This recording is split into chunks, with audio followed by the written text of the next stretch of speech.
Hello everyone. Thank you so much for your support and feedback for our channel during this time. We hope to continue receiving more constructive suggestions so that our content becomes richer and more engaging. And without further delay, let's begin today's story. Austin, Texas, a place known for many things like Formula One racing and being known as the live music capital of the world.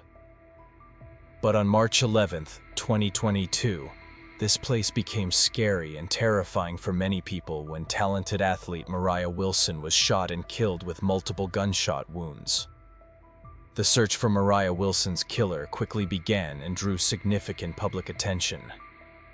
What do you think drives criminals' killers to harm their victims without a trace of remorse or fear? Love, money, or perhaps just a sudden dark impulse with no reason at all? Maybe you've guessed it. Now let's learn a little about Moriah.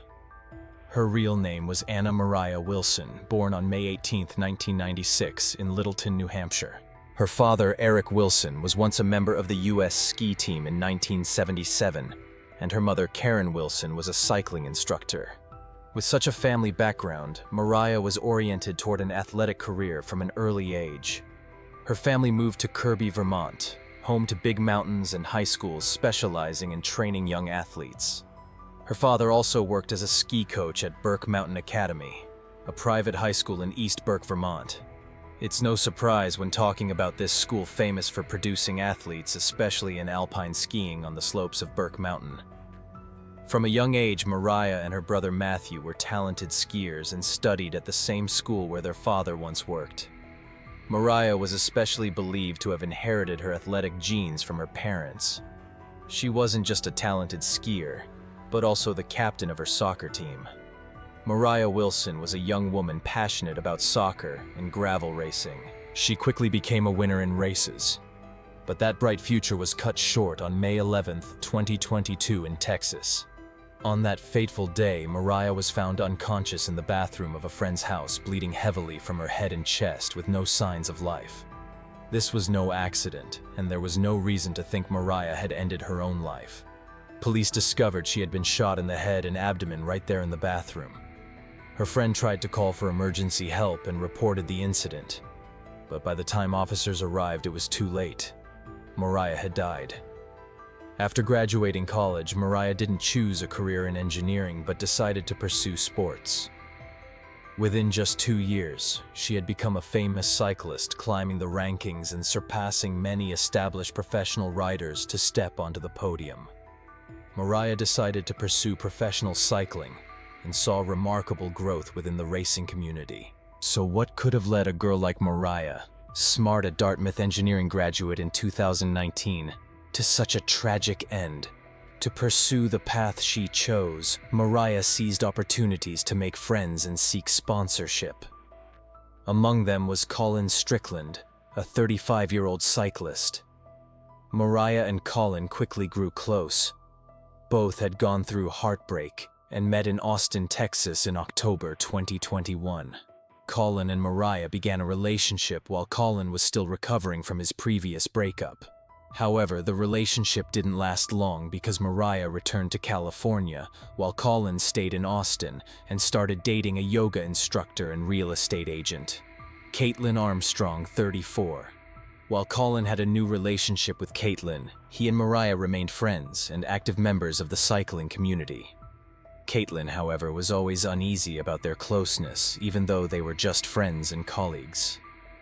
Caitlin wasn't happy about Colin and Moriah staying in touch. She blocked calls and deleted Moriah's messages on Colin's phone.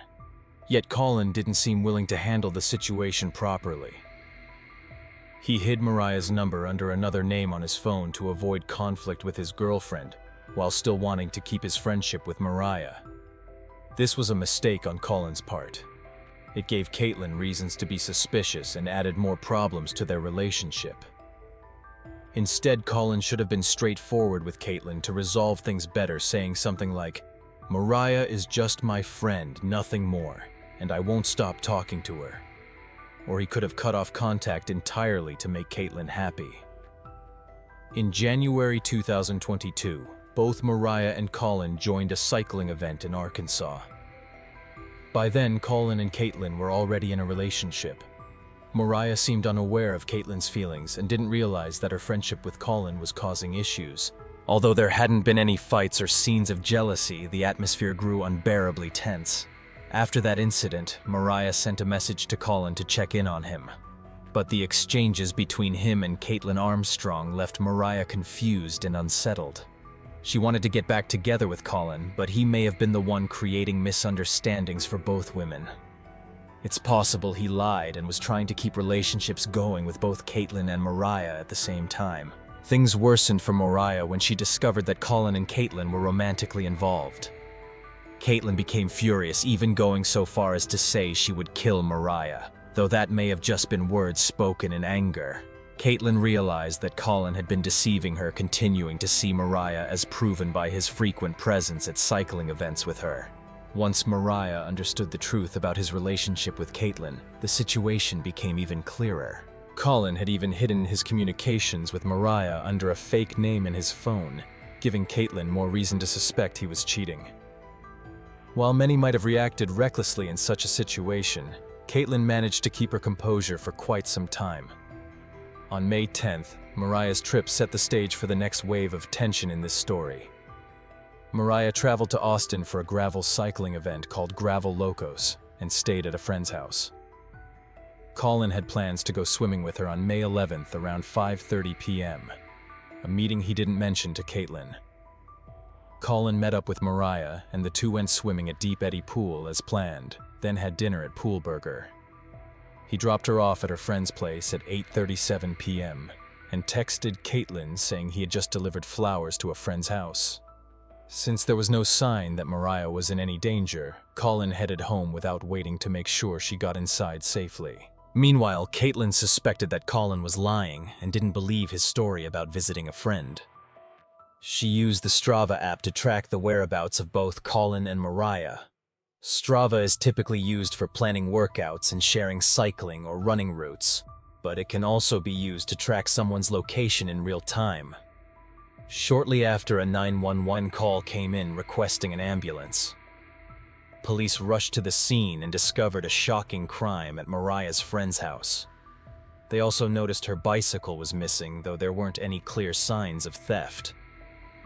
Investigators were suddenly faced with a daunting case. Mariah's expensive bicycle was later found abandoned in some bushes. But again, there were no indications of an actual robbery. Police quickly concluded that this was a deliberate act of murder rather than a botched theft. Mariah's friend, the one who called 911 after discovering her, was ruled out as a suspect. She was devastated by the loss. So why was Mariah killed? Someone had taken her credit card from her car and used it to pay for Botox injections at a clinic. Police quickly followed the trail of connections. Caitlin was brought in for questioning to determine whether she knew anything about the killing, specifically Mariah's tragic death. She was cooperative at first, but her demeanor changed the moment detectives asked about her actions in the last 24 hours. When the subject of the murder came up, she froze, unable to speak. Caitlin stood there rigid, completely unsure of what to say or do next. When detectives revealed that a security camera had captured her car near Mariah's friend's house and demanded an explanation, Caitlin appeared angry and refused to say a single word when confronted with the suspicion that she was involved. As for Colin, when the police questioned him about his relationship with Mariah and Caitlin, he tried to explain that he and Mariah were just friends. The police continuously brought up the love triangle between Colin, Mariah, and Caitlin, which made Caitlin tense and defensive. Eventually, Caitlin was asked why she was in the area on the night of the murder, and afterward she was allowed to leave the police station. She could not provide an alibi or explain her whereabouts. However, due to an administrative error in the arrest warrant and the police database where the date of birth did not match Caitlin's ID, she was released. After leaving the police station, Caitlin was free and decided to vanish quickly. She purchased a plane ticket to New York, shut down all her social media accounts, and disappeared completely. She believed New York was the best place to hide, especially in such a large city. In reality, however, she was being pursued by New York police. Surveillance cameras captured her at 12:30 p.m. on May 14th when she entered Austin International Airport. She then switched flights to Houston before boarding another flight to LaGuardia Airport in New York on May 17th. New York police were actively seeking to arrest Caitlin. Customs authorities eventually secured a warrant to arrest Caitlin for murder. She had been using shorter domestic flights to throw off law enforcement tracking her. Caitlin used a fake name, Christine Armstrong, when arriving in New York to evade capture. However, obtaining a fake ID was a foolish move, as it immediately alerted authorities that she was in New York. They discovered that the ID was issued under the name of a relative with the same last name. Authorities may have been slower in tracking Caitlin, but could they really believe it was just a coincidence between sisters in California? Caitlin Armstrong suddenly moved to New York at the same time her sister was wanted. Police found her ID with an address at Camp Haven in Livingston Manor, New York. Although New York is vast and Caitlin was hiding, police never gave up the search. They reported seeing Caitlin at Camp Haven just a month earlier, around the time she first arrived in New York. A common mistake many criminals make is believing they are less likely to be noticed in rural areas. In reality, locals are often very curious and closely connected. Especially when it comes to newcomers, they usually attract attention. After a camper quickly provided information to the police, they confirmed that Caitlin was not the only one there. Her sister Christine was also living and working at the camp. With this tip, police forced the camp to shut down and placed warning signs around the area. Reporters began questioning whether Caitlin could really hide from law enforcement. Police verified the tip and interviewed Christine Armstrong, who had been working at the camp. The story of Caitlin Armstrong the fugitive spread. Both Caitlin and Colin were avoiding authorities out of fear of prosecution or retaliation. Christine, Caitlin's sister, also avoided media attention and refused to talk about her sibling. On June 29, 2022, Teresa in Costa Rica provided reliable information about Caitlin to the U.S. Marshals and Costa Rican police. A joint task force surrounded a hostel and arrested Caitlin after she had nowhere left to hide without being recognized. Caitlin appeared injured and seemed to have altered her appearance, a complete contrast to her previous striking look with long reddish-blonde hair. Police caught her after determining that she had left the U.S. through New York Airport using a fake passport on May 18th between 7 and 8 p.m. She had never gone to Camp Haven, and her plan of using multiple flights to mislead authorities had actually worked. While police were searching across New York, Caitlin had already landed in San Jose, Costa Rica. Since her arrest, there has been much speculation and many theories about the case. Caitlin Armstrong's story has stirred widespread curiosity. She once lived a comfortable life as a yoga instructor and real estate agent, though she was far from wealthy. In less than 50 days, Caitlin booked and boarded multiple flights within the U.S. and even made an international trip to Costa Rica. Although she spent money on plastic surgery shortly after arriving there, police later found her black Jeep at a local auto shop. Caitlin had sold the vehicle for $12,200 on May 13th, but that amount was likely insufficient to cover her flight's living expenses and cosmetic surgery while on the run. This incident has unfolded into a gripping and tense story about Caitlin's escape and the secrets surrounding her. Armstrong needed money when she arrived in New York and used her sister Christine's identity to obtain documents. At the time of her arrest, she was carrying a copy of Christine's driver's license. Christine, Caitlin's sister, applied for a new license shortly after Caitlin's arrival in New York. This could suggest cooperation between them to evade law enforcement, although another theory is also under consideration, and Christine's true role in the story remains unclear. Colin may be more involved in this case than he has admitted. Some believe the message he sent to Caitlin just 1 minute after dropping Mariah off at her friend's house, "I'm delivering flowers on the way home," was actually a coded signal to reveal Mariah's location. Although no concrete evidence supports this speculation, suggests Colin may not have been entirely truthful. He concealed important information, even changing Mariah's name in his phone contacts to hide it from Caitlin. He claimed they had broken up before Mariah came to town, and that Caitlin agreed with the relationship, yet he continued messaging Mariah, which angered Caitlin. Police conducted an investigation and collected evidence related to Caitlin's arrest. One critical piece of evidence was the 9mm handgun Colin had purchased and given to Caitlin in January 2022. Investigators found this weapon at Colin and Caitlin's residence. Authorities also raised suspicions that a third party might have assisted Caitlin in evading capture, and this is still being clarified. After Caitlin was extradited and deported, law enforcement held a press conference emphasizing her speed and ability to handle the situation. Caitlin Armstrong was arrested after being caught using a passport that did not belong to her to travel through multiple airports, including Austin, Houston, LaGuardia, Newark, and San Jose. Authorities have not disclosed the true owner of this passport and are continuing the investigation. The case is still under close examination and may involve someone with whom Caitlin Armstrong had a close relationship.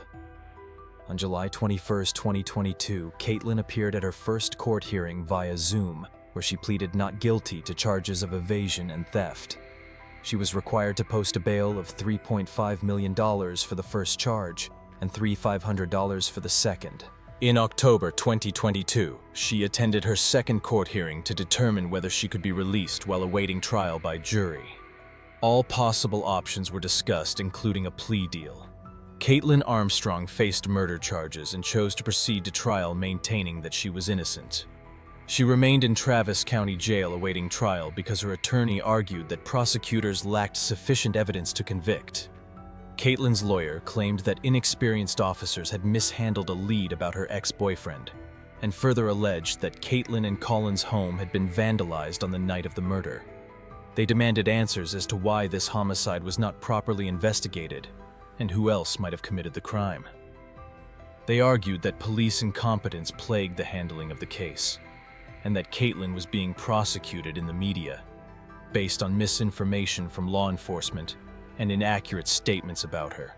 They believed authorities were doing everything possible to cover up their mistakes in managing this case. During the trial, the defense argued that Catherine Armstrong had been arrested without being fully informed of her rights and filed a motion to dismiss the evidence collected by police. The preliminary hearing was postponed to June 22, 2023, after which the legal proceedings officially resumed. By November 2023, the case reached its conclusion when the jury found Catherine Armstrong guilty of first-degree murder, sentencing her to 90 years in prison.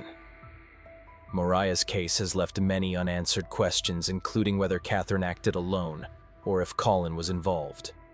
The autopsy report clearly indicated that the killer had no intention of letting Mariah survive after firing 3 shots. Caitlin may have stepped into a calculated act of murder, but what stands out is how unprepared she seemed when carrying it out. Just days before flying from Austin to Houston, she sold her car at a price far below market value, a move that suggests she was under pressure, acting hastily rather than following a carefully crafted plan. Caitlin also drove her own vehicle past the area where Mariah was staying, a fact captured by surveillance cameras. This choice, far from showing the skills of a meticulous criminal, instead highlighted her lack of caution and poor foresight. The gripping story of the young athlete Mariah's murder finally came to a close with Caitlin Armstrong's sentencing. After months of heated courtroom battles, the jury found her guilty of first-degree murder. Rather than the death penalty or life imprisonment, as many speculated, Armstrong was sentenced to 90 years behind bars. The verdict also dismissed the possibility of any hidden accomplice, firmly establishing that Armstrong alone was responsible for Mariah's tragic death.